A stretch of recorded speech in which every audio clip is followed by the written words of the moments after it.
الحمدللہ آج ہماری تلاوت 24ویں پارے سے فمن اظلم ممن کذب علی اللہ۔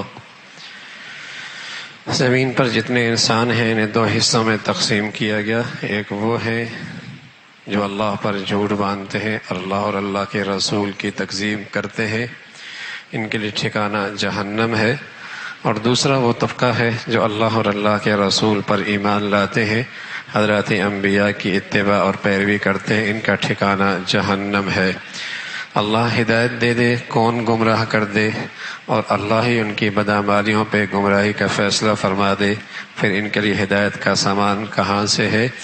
جنہیں یہ پکارتے ہیں یہ تو ذرا بتائیں کہ اللہ کی طرف سے پکڑ آئے تو بچا کون سکتا ہے؟ جن کی یہ پرستش کر رہے ہیں بتائیں تو صحیح، اللہ کی طرف سے کسی پہ رحمت آئے تو روک کون کر سکتا ہے؟ ایک اللہ ہے، حسبی اللہ۔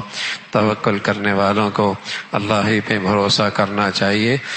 زندگی اور موت کا سلسلہ، موت کی نیند موت کی بہن ہے، روح جاتی ہے، جس کی زندگی کا سلسلہ ہوتا ہے واپس لوٹ آتی ہے، زندگی ہے۔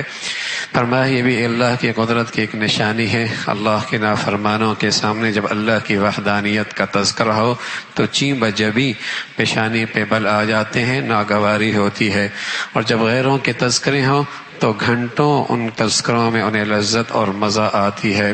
پھر اللہ جب رب العزت جب پکڑ فرماتے ہیں تو کہتے ہیں کہ اللہ کو پکارتے ہیں، اور جب اللہ کوئی نعمت دے دے تو کہتے ہیں یہ میرا اپنا کمال ہے اور میری اپنی سمجھ بوجھ کی نشانی ہے، حالانکہ یہ آزمائش ہوتی ہے کہ اس پہ یہ شکر کتنا بجا لاتا ہے۔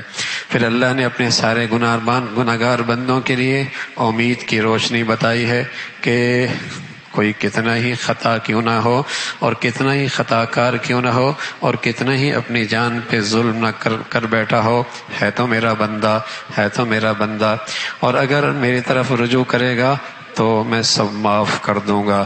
میری رحمت میں اور میرے دربار میں مایوسی کا گزر کوئی نہیں ہے۔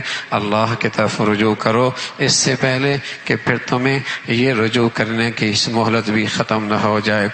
اللہ رب العزت کی وحدانیت کے قائل کوئی نہیں۔ شرک اس لیے مبتلا ہوئی ہے کہ یہ اللہ کی عظمت اور معرفت کوئی نہیں جانتے۔ اگر کوئی بھی شرک کر لے گا اس کے سارے اعمال ضائع اور برباد ہو جائیں گے۔ آخرت کا تذکرہ فرمایا، کافر لوگ جہنم کی طرف دھکیلے جائیں گے اور انہیں جہنم میں داخل کر دیا جائے گا، اور کہہ دیا جائے گا کہ تمہارے پاس حق آیا تھا لیکن تم نے روگردانی کی، اور اہل ایمان کا جنت کی طرف پورا استقبال ہوگا، اور جنت میں داخل ہونے سے پہلے ان کے لیے دروازے کھول دیے جائیں گے۔ جیسے کوئی بڑا آدمی آتا ہے تو دروازے پہ کھڑے ہونے کی انتظار بھی اسے نہیں کرانی پڑتی، دروازے پہلے سے کھلے ہوتے ہیں۔ اہل جنت کے ساتھ ایسا ہی شاہانہ اور ایسا شاندار استقبال ہوگا۔ پھر سورہ مومن ہے، اللہ کی بڑائی کا تذکرہ ہے، خطاؤں کو معاف کرنے والا، توبہ کو قبول کرنے والا، پکڑ بھی بڑی سخت ہے، عطا بھی اس کی خوب ہے۔ پھر اللہ کے وہ فرشتے جو عرش کے ارد گرد ہیں اللہ کی حمد و ثنا کر رہے ہیں، اہل ایمان کے لیے ہمیشہ دعائیں کرتے ہیں، اے اللہ اہل ایمان کی بخشش فرما دے، انہیں جنت النعیم میں داخل فرما دے، ان کے اولادوں کو اور ان کے گھر والوں کو بھی، وہ بھی ان کے ساتھ جمل جنت میں انہیں داخل فرما دے۔ عمل میں کوتاہی اور کمی بھی ہو گئی تب بھی اللہ اوپر والوں کے ساتھ نیچے والوں کو ان کے ساتھ شامل فرما دیں گے۔ پھر جہنمیوں کا تذکرہ ہے، اللہ کی پکڑ کا تذکرہ، اور اللہ کی بادشاہت وہاں ایسی ہے کہ دنیا کے سارے بونے حکمرانوں کے اختیار بھی لے لیے جائیں گے، اکیلے اللہ کا فیصلہ چلتا ہے، ہر شخص کو اس کے کیے کا بدلہ ملے گا، اس کا تذکرہ فرمایا، اور اس کی کیے کی سزا بھی اسے سامنے دیکھنی پڑے گی۔ پھر حق اور باطل کا ایک بڑا معرکہ حضرت موسیٰ علیہ السلام اور فرعون کے درمیان، اور فرعون کے وہی خدا بیزاری اور اب تکبر اور غرور، اور کہنے لگا مجھے اسے قتل کرنے دو، موسیٰ علیہ السلام کو میں نے قتل کرنا ہے۔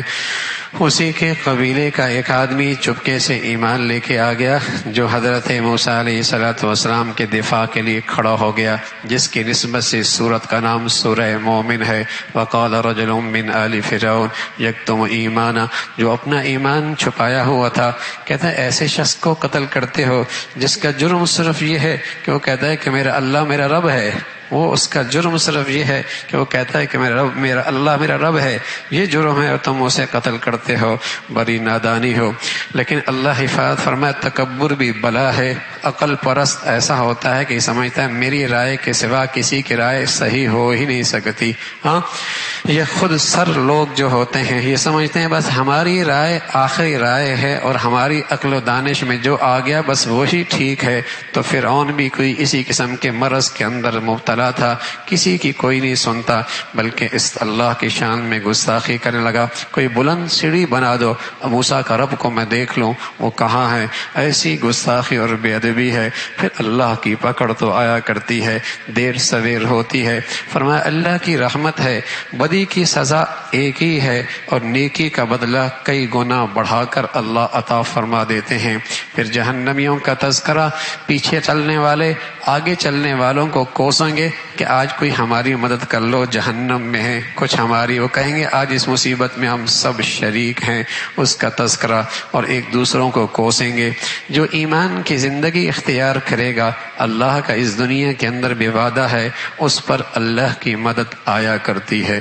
اِنَّا لَنَنصُرُ رُسُلَنَا وَالَّذِينَ آمَنُوا فِي الْحَيَاةِ الدُّنْيَا، اس دنیا کی زندگی میں بھی اللہ کی مدد اور نصرت آیا کرتی ہے، بشرط یہ کہ اللہ کرے میرا ایمان بھی ٹھیک ہو اور میری ایمان کی زندگی بھی ٹھیک ہو۔ پھر اللہ کی مدد کے آنے میں ذرہ برابر بھی شک نہیں ہے، اس لیے کہ اللہ نے کہا ہے، اللہ کے قرآن نے بتایا ہے، اگر مجھے کہیں رکاوٹیں نظر آتی ہیں تو شاید میری کہیں خامی اور کوتاہی ہے جو اس مدد اور نصرت کے راستے میں رکاوٹ بن پڑی ہے، اس کا تذکرہ فرمایا۔ ورنہ اللہ کا وعدہ ہے اہل ایمان کے لیے اس دنیا کے میری مدد اور نصرت ہے۔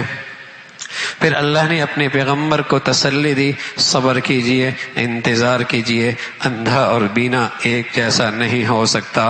ایسی موحد اور مشرک اور مسلمان اور کافر کیسے ایک جیسے ہو سکتے ہیں، کیسے برابر ہو سکتے ہیں؟ پھر اللہ کی بڑائی کا تذکرہ، زمین و آسمان کا یہ سارا رات بنا دی آرام کے لیے، دن بنا دیا دیکھنے کے لیے۔ اللہ کی نعمتوں کو تلاش کرو، اللہ کا شکر بجا لو، اس کے سوا کوئی نہیں پیدا کرنے والا، لا الہ الا ہو، وہی معبود برحق ہے، لا معبود الا اللہ، لا مسجود الا اللہ، لا الہ الا اللہ۔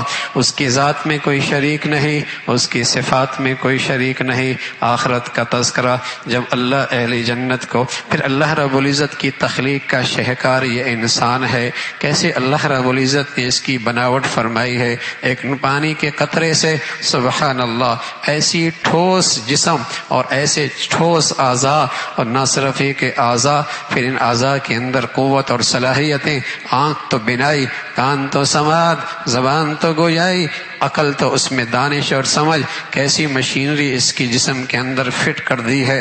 یہ اللہ ہے جو یہ کر سکتا ہے، وہ مارنے کے بعد زندہ بھی کر سکتا ہے۔ اس کے لیے سارا نظام کو پھر اب وجود میں لے آنا ایک بات ہے، اس کی کون فیکون ہو جائے گا۔ اللہ کے معاملے میں جھگڑتے ہیں، بحث کرتے ہیں، اس کا تذکرہ۔ پھر جہنم میں جہنمیوں کو سزا، اور گندے پانی میں اور پیپ میں ان کا گھسیٹے جانا آگ کے اندر، اس کا تذکرہ۔ کتنے پیغمبر آئے، کچھ کا تذکرہ آپ کے سامنے ہوا، کچھ کا تذکرہ نہیں ہوا۔ زمین میں چل پھر کے دیکھو پیغمبروں کی نافرمانیوں کی سزا کیسی ہوئی ہے۔ اللہ ان مذاق کرنے والوں کو سزا ضرور دیتے ہیں، کافروں کا انجام اچھا نہیں ہے۔ پھر حامیم تنزیل من الرحمن الرحیم، قرآن کی عظمت کا تذکرہ۔ قرآن کھول کھول کے اللہ کے احکامات کو بیان کرتا ہے، لیکن جو بد فطرت ہیں وہ کہتے ہیں قرآن قرآن ہم نہیں سنتے؟ فرمایا ہاں، اللہ نے تمہیں اس کے سننے اور سمجھنے سے محروم کر رکھا ہے۔ اللہ کی اس کی قدرت کا سارے شہکار زمین و آسمان پہ پھیلی ہوئی ہیں، کیسے اللہ نے یہ سارا نظام مستحکم بنایا ہے، چند دنوں کے اندر اللہ نے یہ سارا، پھر نظام کو چلانے والا بھی اکیلا اللہ ہے، اس کا تذکرہ، اور پھر قیامت کا تذکرہ۔ جہاں زبان نہیں بولے گی، انسان کی ران بھی بولے گی، اور انسان کے جسم اور اعضاء کے دوسرے حصے بھی بولیں گے۔ یہ انسان حیرت سے کہے گا تمہیں لذت دینے کے لیے تو سارے کچھ کیا، اور تمہیں آج میرے خلاف گواہی دے رہے ہو۔ تو فرمائیں گے یہ اعضاء کہ جس ذات نے ہمیں پیدا کیا ہے، آج اسی ذات نے ہمیں بولنے کا حکم دیا ہے، اس کے لیے کیا مشکل ہے؟ زبان کے گوشت کے لوٹنے میں زبان گویائی پیدا کر دے تو وہ ران کے اندر بھی گویائی پیدا کر سکتا ہے، ہاتھ کے اندر، اور جسے کہیں کہ بازو میں بھی گویائی پیدا کر سکتا ہے۔ وہ تو بڑی قدرت والی ذات ہے، اس کا تذکرہ جسے اسے اندازہ ہی نہیں تھا، یہ سمجھتا ہے کوئی نہیں دیکھ رہا، کسی کی نظر نہیں، کسی قانون کی رسائی نہیں، ارے اللہ دیکھ رہا ہے، اور تیسرے جسم کے اعضاء تیرے خلاف گواہی دینے والے ہیں، اس کا تذکرہ۔ پھر کفار کا ہمیشہ کا مزاج قرآن کی تعلیم عام نہ ہونے دو، قرآن کی تعلیم عام نہ ہونے دو، قرآن کا نظریہ عام نہ ہونے دو، قرآن کی زندگی عام نہ ہونے دو۔ ان کا اس غلط نظریہ کا تذکرہ فرمایا، شور کر دو، اللہ کا پیغام قرآن کا نہ عام ہو، اس کا تذکرہ۔ پھر اللہ رب العزت نے اہل ایمان کو تسلی دی، اگر تم نے اللہ کو اپنا رب بنا لیا اور پھر اس پہ ڈٹ گئے، اللہ کو اپنا رب بنا لیا اور پھر اس پہ ڈٹ گئے تو کیا ملے گا؟ اللہ تم پہ اپنے رحمت کے فرشتے دنیا میں بھی اتاریں گے، موت کی گھڑی پر بھی اتاریں گے، اور موت کی اس سختی کے موقع پہ وہ تمہیں حوصلہ اور تسلی دیں گے۔ غم نہ کرنا، جو پیچھے رہا ہے اس پہ غم کھانے کی ضرورت نہیں، جو آگے گھاٹیاں آنے والی ہیں اس پر خوف کھانے کی ضرورت نہیں ہے، اس لیے کہ آگے کیا ہے؟ آگے اللہ تیرا میزبان ہے اور تو اللہ کا مہمان ہے، اور اللہ اپنے شائع نشان تیری مہمانی اور میزبانی تیار کر رہے ہیں، اور وہاں وہ سب کچھ ہے جو تو چاہے گا، وہاں وہ سب کچھ ہے جو تو چاہے گا، اس کا تذکرہ فرمایا۔ لیکن فرمایا یہ ہر ایک کو نصیب نہیں ہوتی، ہاں جس میں صبر ہو، جس میں صبر ہو، آنکھ کو جھکانے میں صبر کر لے، زبان کو قابو پانے میں صبر کر لے، حرام کھانے سے صبر کر لے، اللہ کی نیکی اور اطاعت پہ جم جائے، اس پہ ڈٹ جائے، اس پہ صبر کرے، یہ ساری انعامات اس شخص کے لیے ہیں۔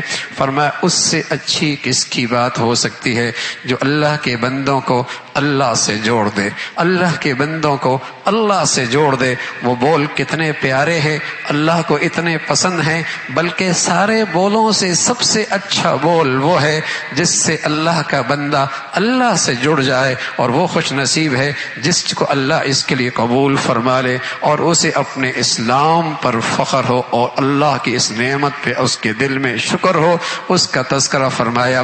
فرمایا یہی وہ لوگ ہیں اخلاق کا اعلیٰ درجہ ان کے پاس ہے، برائی کا بدلہ برائی سے نہیں، برائی کا بدلہ اچھائی سے دو۔ اس سے کیا ہوگا؟ تمہارے دل میں، تمہارے لیے دل میں کچھ رکھنے والا بھی، اس کے دل کے اندر بھی تمہاری دوستی کا جذبہ اور تمہارے ساتھ خیر خائی کا جذبہ جاگ اٹھے گا، اس کا تذکرہ۔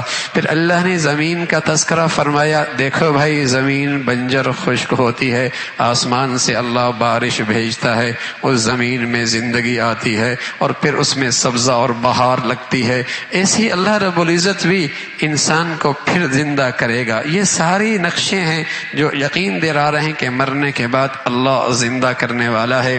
پھر قرآن کی عظمت کا تذکرہ، قرآن عربی میں ہے، فرمایا اجمی میں ہوتا تو یہ کہتے ہم عرب اور یہ اجمی ہم کیسے سمجھیں، اب یہ عربی میں آیا تو کہتے ہیں کہ یہ عربی کسی نے ان کو سکھا دیا۔ اللہ اس کا تذکرہ فرمایا، فرمایا موسیٰ علیہ السلام کو اللہ نے کتاب دی تھی، اس کے اندر بھی لوگوں نے اختلاف کیا تھا، لیکن یاد رکھو جس نے جو عمل کیا اس کا بدلہ پائے گا، اور جو سزا گناہ کیا اس کا وبال بھی دیکھے گا۔ اللہ اپنے بندوں پہ ظلم نہیں کرتا۔ اللہ عمل کی توفیق نصیب فرما دے۔ سبحانک اللہم و بحمدک۔